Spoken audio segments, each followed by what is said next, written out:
What are the most unique games you've ever played? We've got a few ideas on Legendary Tactics.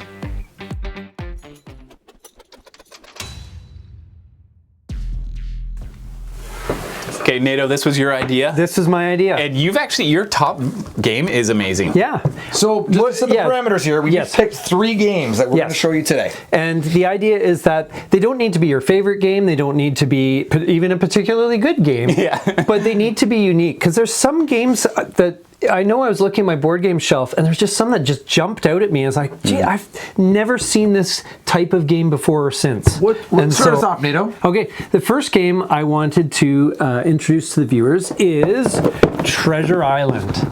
And Treasure Island is, I think, one of the most unique kind of games that I've ever played. There's no game that I've seen before or since that's anything like it, and mainly because you get all these cool, like, you get a compass, you get all these measuring rulers and segment things, you're actually trying to like trace different distances and circles and everything. Oh wow! Okay. And the idea basically is you have Long John Silver. One player is Long John Silver, and the others players are like treasure hunters. And Long John Silver's hidden a treasure somewhere in the map, and you have to track it down before he escapes jail and gets to it first. It's remarkably well balanced too. I found, like, you know, when you're the guy hiding the treasure, it feels like they're going to find it every turn, and when you're looking for it, it feels impossible to find. So it's a great little... It is. And having the tools in hand, that tactile element, it is certainly unique. Yes, it is really neat. I've never seen anything quite like it in this way. What about you, Cax? What's your first one? So for my first choice, I chose the Time Story series, really, and this one in particular is the Head Owl Project. It's another game in that same vein, but the whole idea of placing your a story map in front of you, right? And it's a pictorial story map, and you pick the category that you want to interact with, the particular piece. I really love that. Now it's a linear game, so you kind of play through once you know the story. But there's just a lot of like neat little that mechanic of the whole, and you basically go to different locations, finding new images and new scenes. What I find unique about Time Stories is that each expansion is a different genre. In most games, they live in one genre. It's a fantasy game, or it's a romance game, or whatever. This game, one time it's a dungeon crawler, and the next time it's like a Wild West. 2099. 2099, you're in the future. And it's that's futuristic, right? Yeah, so you're traveling everywhere, and so it's the uniqueness of theme, to me, that really appeals in that one. I played the Midsummer's Night, which is like basically a fantasy version of the same game, right? So you just have to be constantly all over town. They've done a lot with that system, actually. It's good. Yeah. That's awesome. That's good. That sounds good. Okay. So I'd like to pull in for my first unique game. Oh, good Sonar. choice. And this was a game that, I mean, it catches your attention. You've got these, the grids, and you're writing with your markers on top, plotting where your submarine is going. And it was just the interactivity of the game and the idea of one team of sub-operators against another. So just... now, this is the family version. This is the family version. Yeah. So a little bit more accessible. Yeah. Well, I still remember seeing Captain Sonar at our very first Gen Con in 2016. That's right. Very cool. It's like, oh my gosh, like 4 players aside, cool and they're all they're all working away at it, right? Yeah. That's right. So this you can play 2-player. Yeah. Now, does it play well? Is it a good family? Yeah, it's not bad. Game? Funny enough, it doesn't get to the table as much as I would expect. But I think now that my kids are a bit older, they might appreciate it a bit more. Awesome. The real time, it adds some pressure to the game. Yeah. So excellent. For sure. Okay, let's move back to you, Nato. My next one, I'm going to dive back to the 70s for this one. Wow, here we go. Look at the dust on your box. No, it's just it's not dust. It's just faded age. So this is Outdoor Survival. Outdoor Survival, the game about wilderness skills. All right. Bookshelf game. Now, this one has an interesting history. Yes, it does. It was actually designed on a bet. Oh my gosh! The designer Jim Dunnigan was chatting with Tom Shaw, who ran Avalon Hill at the time, and Jim Dunnigan said something like, "I can design a game on anything," and so Tom Shaw said, "Well, okay, fine, design a game about getting lost in the woods," and so he did, and it became a massive hit. This is one of the top-selling board games of like the 70s, and it was simply because it was it was a few reasons. It was popular in outdoor equipment stores, like camping stores. Wars. Right. And also, Dungeons and Dragons players loved the map board, and they used it for their adventures. Oh, so they actually cross-pollinate. Yeah, That's so awesome. yeah, but it is a really kind of a neat game. It's very unique, and essentially, yeah, you're just trying to survive in the woods in a nutshell. Right. Is there any story to the game? No, they have different scenarios. So they have the search and rescue scenario. They have just a thing where you are lost in the woods. They have another scenario where you're trying to make it across the board. It's like a race, like a survivalist race kind of thing. So they've got a few different scenarios that you work with, but there's not a ton of story per se. It's not a narrative game in that sense, but it's very cool. It's fun and it's very unique. Nice. All right, so for my next one, Nato, I got to thank you for this one because you are a retro gamer. Yes. You introduced me to this one. And Yes. it is Ambush. Yes. So this is one of the coolest games that I've played with you, and it's basically a choose your own adventure. Yeah. Wow. So you go on the map. Choose your own adventure war game. Choose your own adventure war game. You go on the map. You get these cards. And basically, you have a map, and you go into any square in the map, and the maps do expand out. And then you put these cards into a little Like a sheet, reader. And you file it in, and it tells you what happens. And then you have to go to a book. Yeah, it takes you to a paragraph book. And the paragraph it's a book little bit basically- clunky in some ways nowadays. There's the reader but, there, yes. The reader tells you exactly where to go. You move it, slide it accordingly to where you moved. You read the number. You go to the paragraph book, and it tells you what happens. Yeah. Neat design. So it was very innovative for the time. It plays out a little bit like a Hollywood movie when you're playing the game. 3 other expansions for it as well. Yeah. So it has. You've sleeved it too. I You have must sleeved really it. care I actually about it. bought upgraded cards. Where did you Yes. get this?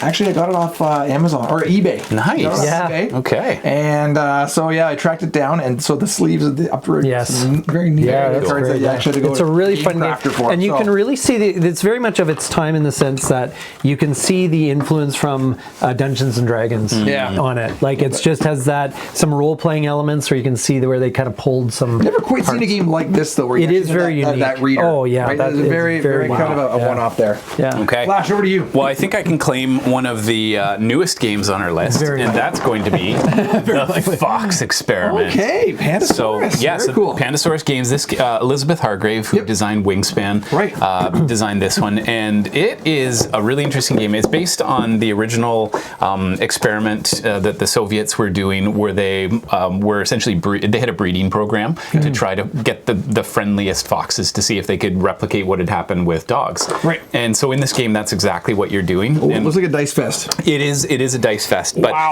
so you're just rolling these dice Giant with whatever handfuls. traits Yeah. your parent Very cool. foxes have. So let's grab an example here, and then you're rolling your dice and you're trying to pair them together. So if I do this, then I get that's one trait, and there's half a trait. If I'd rolled that, I would have had 2 traits, and then you can check off those boxes. And You sort of build your character. yeah, and what's really cool is that you're actually naming each one each time with these markers, and so you can have a bit of fun where it's like the dad is named NATO, and Yes. the mom is named, I don't know, Cax. like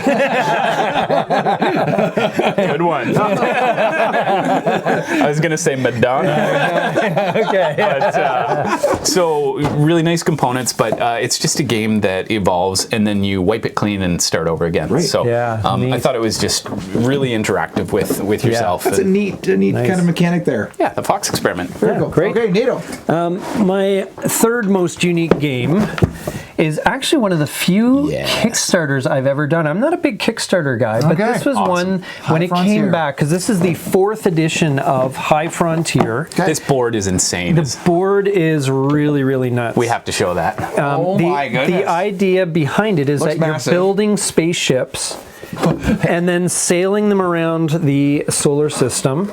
Look at Oh, This has kind of the most unique maps out there, and all these lines are orbits that you use to get to Holy where Hannah. so you start at you start at Earth or whatever, or sorry, there's Earth there, and then you can fly to Mars. You can try and get all the way to Saturn or whatever, Jupiter. But you have to follow the correct. You have to fly, trajectories. and these are all accurate. It's actually a rocket scientist This is well that designed researched, this. right? Yes. Oh my gosh. And so these are all like Lagrange points, if you know, like where the gravity between the two Like planets shifts and changes. Yeah, where it intersects. well, there's a spot where they meet, and you're not being pulled either way. So you can make turns there at no cost and stuff, and then you have to basically harvest the minerals and. So is this all ship them back. factually correct as far as naming too? This map is updated on the website. They update this like every year with new discoveries that they find about the solar system. So it's basically an ever changing map too. Yeah, in a way. But the idea is that it reflects the actual reality of flying to planets and all the technology. So you build your own rocket, but you use technologies that are already in use or are being researched and very feasible according to current research status. So I'm just so curious. Like you just see such detail down in here of all the little effects or whatever's being triggered there. Oh yeah, never having played the game. But it's a really neat. So game. it actually goes as far as Neptune. Does it go all the way to Pluto? It does go to Pluto. You can fly out to Pluto. But the tough part is actually designing the rocket that's actually going to get there, and you need all the right parts and all the right, so equipment and it's a very thinky game. But I would imagine, but it's still really neat. It's just very unique. The map is so unique. Glorious. The whole design, very it's a really beautiful map. Well, these are glory. As you get further out, you claim I'm the first in the Mars orbit. Brilliant. So that's how you score points, is by pushing the boundaries of your discoveries. Of the known universe. Yeah, so a really awesome. Neat game. It's one that I really want to actually get to the table with you guys at some point. And I think that looks really. I love the artwork even on the box. I just think it's beautiful. This were a contest. Really unique. Your 3 unique games seem like they might be winning. Yeah, you're doing really well on this. Let us know in the comments which of these games you like the most, and do you have any unique games that you would add to the list or that you think we should try? And while you're out there, don't forget to like and subscribe. This. Oh, nice. Yes, Pro YouTube move. That was nice. Sure, I like that. We always appreciate it, and it really helps our channel if you do. Thank you. And so going on to my top pick would be Pandemic Season Legacy Season 1. Yes. This game just changed the way I look at board games and play board games. Ripping up cards, putting stickers on maps, characters coming and going, changing, rules getting added, taken away. You know what I think is most unique about this, though, is how Season 1, Season 2, and Season 0, every game is very different from the other. Yeah. In one, you're trying to get cures onto the board, and the other you're trying to get them off. And I'm actually playing Season 0 right now, and I'm not going to give too much away, but it's basically it's before this happens. So that's right. There's a bit of chronology to the games. Well, it's a narrative story. There's that carryover, game, and I love that you're actually. I'm kind of. I think I'm around the May area of Season 0 right now, and I'm seeing some push towards what's going to be happening in Season 1. Yeah. And I love that. I'm not going to give too much away, but I really love that idea that it's... And not to take away from your pick, though, it's interesting because this was amazingly innovative at the time. That's right. I think now there are other, games like it and so forth. So it has, evolved. Yeah. And they've taken the ideas and pushed them in new directions and stuff. Right. But when this came out, oh my gosh, this was the most unique. Just ripping that card the first time was so like... Oh, yeah. It felt so wrong. And, and yet anyway, so right. It's so right. So there you go. Brilliant. That's my... Okay, so our final pick on this list. This is one actually I remember playing. We had a friend, Chris, if you're watching, this is for He's you, buddy. not watching. No, he's probably not. But yeah, so it's taken a bit of damage. But and why I would say this is unique is because this is, I would say, more of a toy than it is a board game. And this was the first time I played with a game where I thought, well, this is fun. You've got your little turret, you got the fireballs that are launching down, and your characters are walking up, and the fireballs hit them and knock them over, and you have to restart. And, trees in there. Yeah, like this whole board. Oh my gosh! This all comes out, and it sort of builds. There's like a big mountain. Yeah. Marbles are rolling around, I guess. Yeah, absolutely. So, good luck getting it back in the box. Oh, hey, fella. Don't forget the copper. You got get to the job. Do you remember playing this one? I remember playing it as a kid. Yes, I have not tried this new version. Yeah, I bought it just purely for the nostalgia. Yeah, and I don't really play it that much, and it takes up a lot of space. Yeah, I can't. You and I did sit down with our kids and we gave her a try. We did. Yes, camping trip. Brought mine up, and you sat down and we. Yeah, absolutely. Definitely a kid-esque game, though. It's pretty... For sure. Yeah. So what were your thoughts? What are your most unique games in your collection? We'd love to hear about it in the comments, as Kak said. And until next time, get out there. Get gaming. And be legendary.